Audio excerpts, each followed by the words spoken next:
Hi, my name is Liam, and I go to college at Thomasville University. I want to become a psychologist. The reason I like the idea of becoming a psychologist is to be able to help people just by listening and giving their advice on what they need for the situation at hand. Nowadays, it's 2024, everybody needs a therapist. Not everybody has tough skin, like old people, all new people, everybody's sensitive to everything.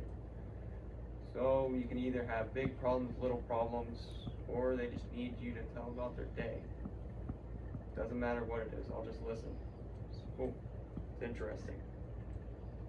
The only thing that stops people from pursuing the idea of going to college to get a degree is either debt from student loans or taking these core classes that are utterly useless. It's not to a number of things of either taking history of US or the history of Europe for no reason, or taking trigonometry and geometry. Literally never going to be used in life. And if you go for any higher classes, then you really are going to be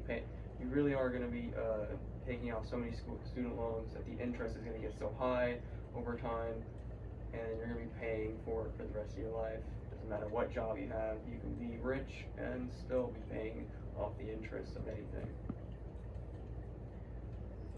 This is all relevant to you because there's a large percentage of people in the US that never go to college because they cannot pay for it, or they don't want to redo the classes that they literally just took for 4 years in high school. The percentage of people in America who go to college right now, right after high school, is about 61% in 2021. So should colleges need to be paid for, and should core classes still be prerequisites for your degree of choice? First, I'm going to tell you about how the thought of college debt affects a person when they're going to college or not. Student debt in my life has helped me pay for multiple college tuitions and dorms at VSU and food there too. It has helped me pay for resources such as a new computer and school supplies like textbooks. Eventually it'll help me pay for somewhat of a car that I need to get to school. However, over time these student loans I had to take out are going to build up very high, and I'm going to have to work off all of it for the very large chunk of my life. As I think about it, it does have a toll on my mentality and stress, because all I can think about is what happens if I could never pay it fully off. Student debt can be helpful towards new young adults leaving high school and entering college to establish a secure spot in the college of their choice. However, as time goes on to secure the spot slowly,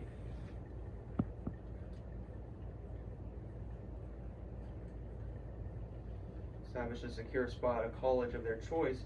However, as time goes on, to secure a spot slowly becomes a slow ache that pains over time, that will come with psychological issues such as depression and self-doubt due to not being able to pay off these school loans. Referring to this picture right here, with debt being a chain and a ball on your ankle your whole life. According to this website that I have read, a person named Rachel Dewar says college debt is a double-edged sword that acts as a resource and a liability. Apparently, school debt can be looked at as a resource for people to go to college and gain access to a great education that would be unavailable to other people. Jason Huell, an associate professor of sociology at Dartmouth College, said that debt can be a resource that helps you until it hurts you. Research in 2014 that is all about school debt and health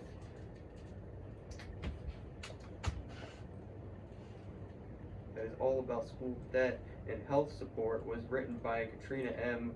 Walsman, Gilbert C.G., and Daniel Gentile, is called Sick of Their Loans, Student Borrowing, and Mental Health of Young Adults in the U.S. It is about the correlation between student debt and the student mentality. They conclude that student loans are associated with poor psychological functioning. They researched the cumulative amount of student loans borrowed across the course of schooling and the yearly amount of student loans borrowed while in college. They said, to put simply, student debt can negatively impact psychological health for students and recent graduates. The website that I've been reading still continues to have Jason Huell in it, and his colleagues talk about the research papers on how college debt has a connection to a large amount of stress and depression.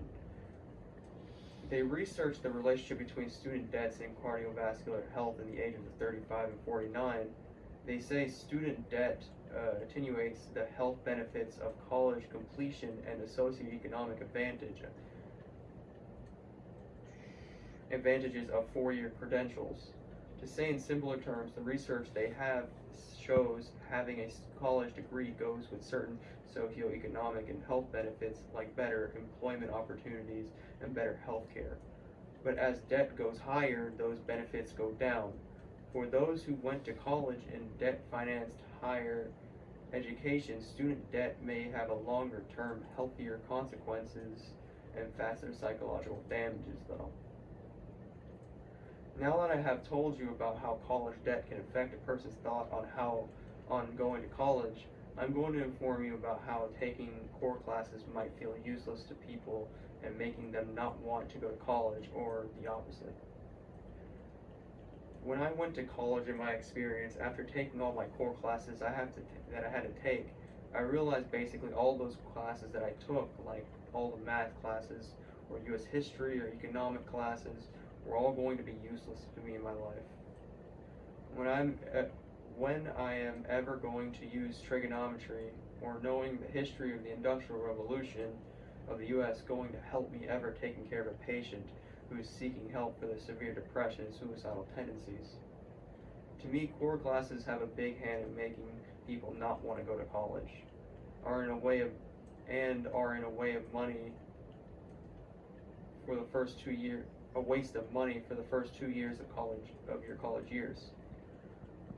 If core classes were done away with, or even more simply, not required to take for your degree to graduate, then more kids out of high school or getting a GED would consider pursuing to get a college degree. From the article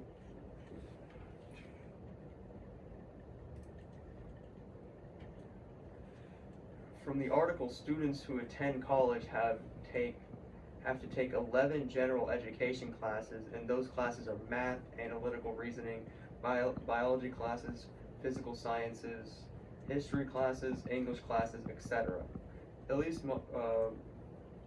said, "My major, English, requires me to take 12 classes. Students who choose only to take the classes required of them will spend the same amount of time on their Gen Ed requirements as they spend on their core requirements." I believe that Gen Eds are a waste of time. She continued that after that, and it is common knowledge that taking all the general ed classes takes about one academic year, and another year if you combine that with the rest of the core classes you have to take for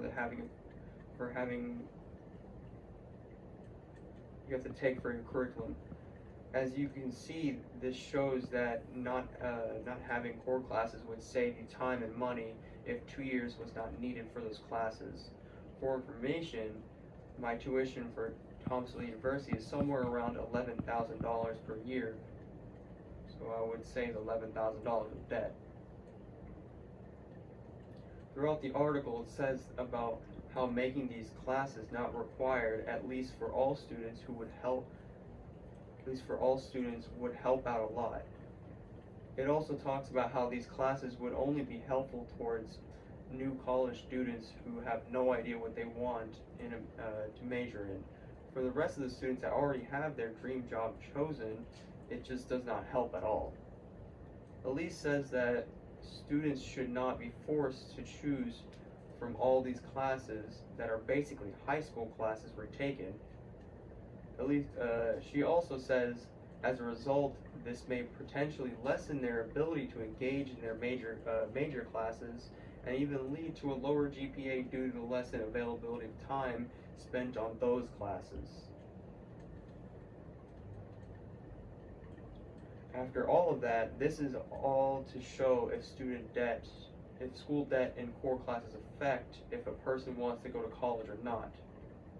In the end of it all, if we were to get relief all college people of their college debt, it would just ruin the economy.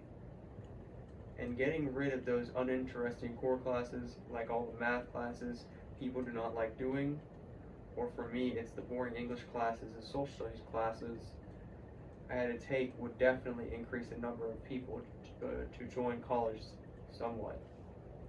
Anyways, thank you for listening to my TED Talk.